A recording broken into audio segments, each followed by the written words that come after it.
normal. Screw it. We'll scrap that part.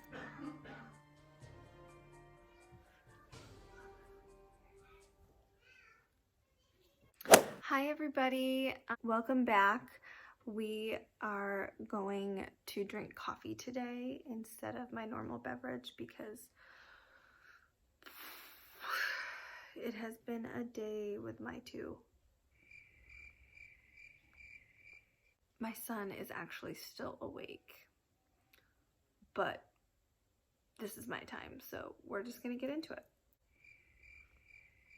We're going to talk about the platform today and, a little bit of what I liked, what I didn't like, what I thought worked for the film, what I think added an extra layer, and some of the themes that, we've got going on in this film. There is a lot to unpack. I'm sure that I will not be able to touch on all of it. It would be impossible.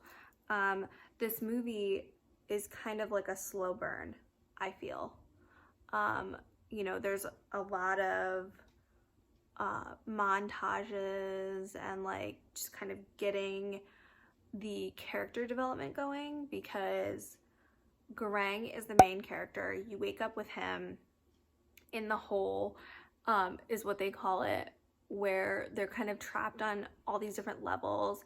Each month they're on a different level, and the level determines how much food they'll receive, because the premise is on level 0, they put all the food on the platform, all pretty and nice, and then it goes down to each level, and each person will have a chance to eat. So if you're on level 1, you have a smorgasbord of food, and then if you're on level like 130, you might not have any food left. So he wakes up on a level in the 40s, and his cellmate Trimagazi kind of tells him how lucky he is to be on level, I think it's 43, correct me if I'm wrong. Rang really wants to get to know Trimagazi. You kind of learn a lot about Trimagazi in that like month long that they're together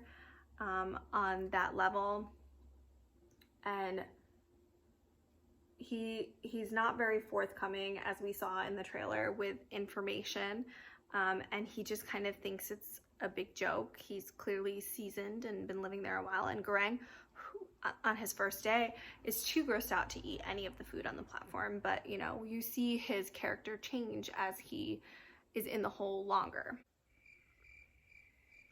If you want to see what I'm using specifically, if I don't mention it, it'll be in the description box below. Miharu and Garang build up a kind of relationship. In his second month there, Trimagazi straight up wraps him up and says, "I'm going to eat you, my little snail." Which is weird. There are a lot of like images of snails and, references to snails. And I'm like, I know there's more to this. I don't really understand what they're trying to do with the whole snail thing. So yeah, if you know, let me know. Maybe because it's his favorite food. Is there like a cultural reference that I'm missing, like some Spanish folklore with snails? Let me know. Anyway, Garang ends up being rescued by Miharu? Because Trimagazi, his plan is to cut slices off his leg and then patch him up and eat him and even feed him to himself to keep him alive. Yeah, he cuts the first slice. Miharu is like, "No, that's fucked." Sorry for swearing. No, that's messed up.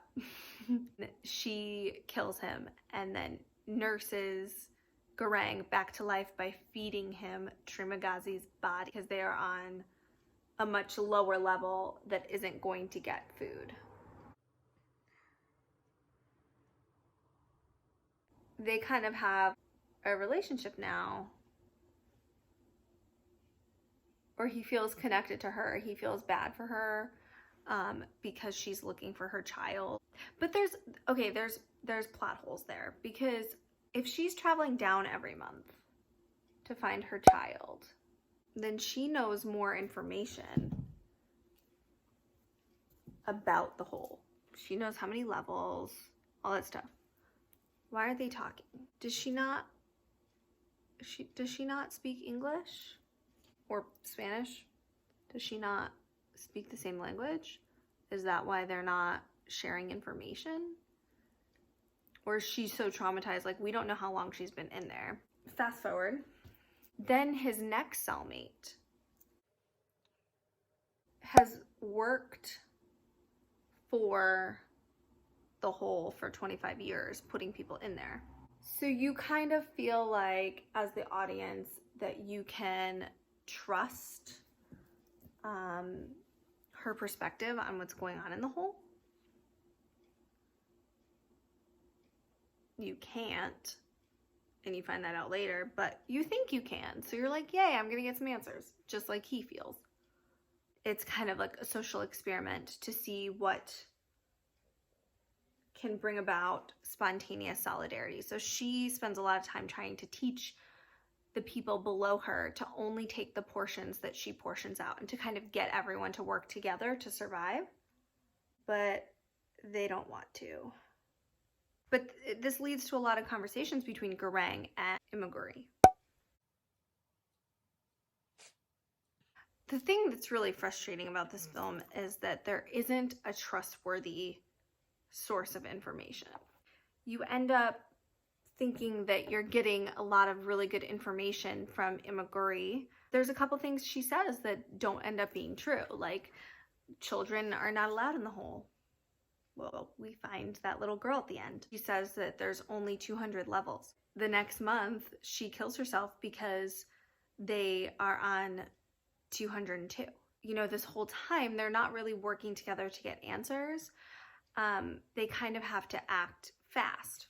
You know, there is this theme of, are you privileged enough to enact change? Because Garang on level 43 didn't have enough information to enact change. He didn't have the resources when he was on, I think it was 132. He didn't have the resources to enact change when he was there either. He was wrapped up, held hostage by Trimagazi. I mean, you can only save yourself first. I get that. But then the movie takes a shift.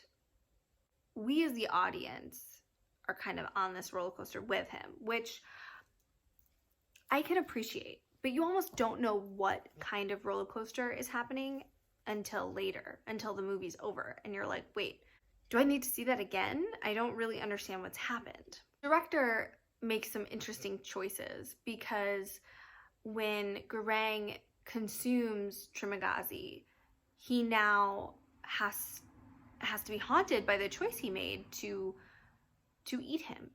But it kind of allows the director to have external thought. It makes a lot of sense for him to do that. It also opens up an opportunity for you to kind of visualize. I mean, they could have done a voiceover or something like that, but it's way more artsy.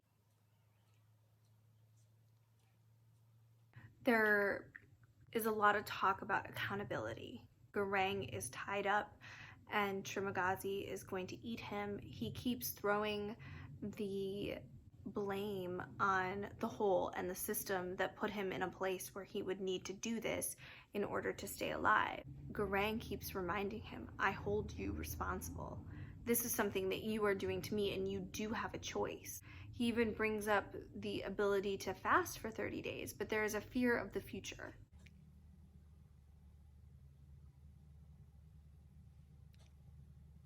This is the last day I'm actually going to be using this. I ordered the mascara that Bailey Sarian suggested. I will let you know if I like it. It was only $5 on Amazon. Okay. So it's actually cheaper than this, because I think this is like $7 on Amazon. And it had good reviews. I appreciated was that everyone kind of met him and at like a different period. Everyone had a purpose. Trimagazi was there because he threw a TV out his window in a fit of rage, and it killed an illegal immigrant as he was riding his bicycle down the street. Now, Trimagazi feels like he should not be held responsible because the illegal immigrant shouldn't have even been there. But it, again, holds true with the whole accountability thing. Garang ends up coming to the hole intentionally in exchange for a degree. How hard is it to climb the social ladder in Spain? And I mean, certainly something that is relatable in the US as well is trying to get a degree is very, very difficult. And I wanted to look up what kind of specific things were happening in Spain, and I came across an article by El Pais, and I'll link it down below, like the whole article. But basically, the gist is that the social mobility in Spain is a broken system, and that they've had an issue with unemployment for a very long time. And this movie really speaks to those issues, brings it up, and it confronts you with it head on, having levels and a game of chance of like where you're going to be. There's nothing truly different between the people on level 5 versus level 200, except for the opportunities that they are given to receive food. But it's trying to get you to think about, if you were to make choices that are for other people instead of just for yourself, we could have a better world. In Maguri, she, when Mahara kills her dog, she tells Garang that she was the one who admitted her, did her entrance survey to get into the hole, and that she doesn't have a child, and that it's basically just her desire to be a famous movie star. As the audience, we get kind of pissed. At least I do. I got kind of pissed. I was like, he's been helping this chick and she doesn't actually have a child, and now I'm kind of like, screw this chick. I don't care if she dies. Well, she does die, and I don't really care. And I'm just like, whatever. She lied to me. I don't like that. The director kind of screws with you here because he knows that you're going to become detached from this character because of what you've heard. And when she dies, you're not going to feel much. And then when you find out through Garang's travel downward to level 333, and you find the child there, you realize how easily you formed an opinion on someone and what they were worth based on the words of someone else. It's no surprise that many people loved the movie. But, my preference of a movie is to be able to have a trustworthy resource, to get the answers, to see someone prevail at the end. I mean, watching Garang and I believe Baharat, go from the top level 6, all the way down to 333 and find the child and be, tasked with the choice of, do we keep this message or do we feed this child? You're proud of them and where they've come from, their character, in order to feed the child. I want to believe that the little girl survived. The ending scene where the platform is at the very bottom and you can see barely nothing. You can't see much of anything at that point. I was screaming at the TV because I was like, why are you getting off the platform? You can go up. And he's talking to Trimagazi, which is essentially himself, because Trimagazi is dead. And he's saying, I am the bearer of the message. And Trimagazi is saying, this message needs no bearer. He looks at him and says, she will succeed. Will she, though? You know, I spoke to my husband about this part of the film because I want to believe so wholeheartedly that she survived. Do you think she survived? I don't think she did. You can take it of two ways. Garang walked off the platform and sacrificed himself to make the message better, and you know, kind of died down there, or it was kind of an artsy way of showing that Garang was dying on the platform with her. The ending scene is her going up. That platform goes crazy fast when it goes up. I'm like, holy shit. Is she gonna like survive? How is she still asleep? And I brought that up as a plot hole to my husband. I said, what the hell is up with this? And he said that when you starve someone and then you feed them a pretty big meal, it's entirely possible that she's dying. And I mean, I hope that she's surviving. You can see her kind of like her eyes fluttering and stuff. And he said it's also possible that because of the malnutrition, she's just really tired and she can sleep through that, but I don't know. You know, it kind of leaves you with this dirty feeling of like, I need to do something. Does what the director is trying to get them to do, to kind of have some sort of spontaneous solidarity. Even though they say spontaneous solidarity does not exist, you have to be the change you want to see in the world. And it's so cheesy to say that. We hear that all the time, but it's true. I mean, you can't just expect someone else to do something. Garang in the middle of the movie screams, isn't somebody gonna do something? Isn't someone gonna do something? This is crazy. And then he realizes when he is in a position to do something that he needs to be the person to do something. Because the people on level 200 are not in the position to help anybody, let alone themselves. And it's much easier for the system to do something cruel like put a child on level 333 than it is for an individual to make that choice. That's where accountability comes in. If you're in a system that's doing something cruel, it's a lot easier for you to say, well, it's not my choice. I'm not the one doing this. I'm being forced to do it. It's my job. This is just the way that it is. And to kind of close yourself off from the reality of the situation.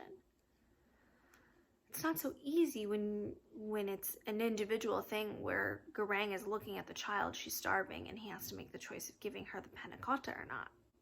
It's kind of a heavy film. I'm gonna give this movie, and this is gonna be an unpopular opinion, I am sure, but I'm gonna give this movie 3.5 makeup brushes. Because it kind of made me feel down. I want to know that the little girl lived.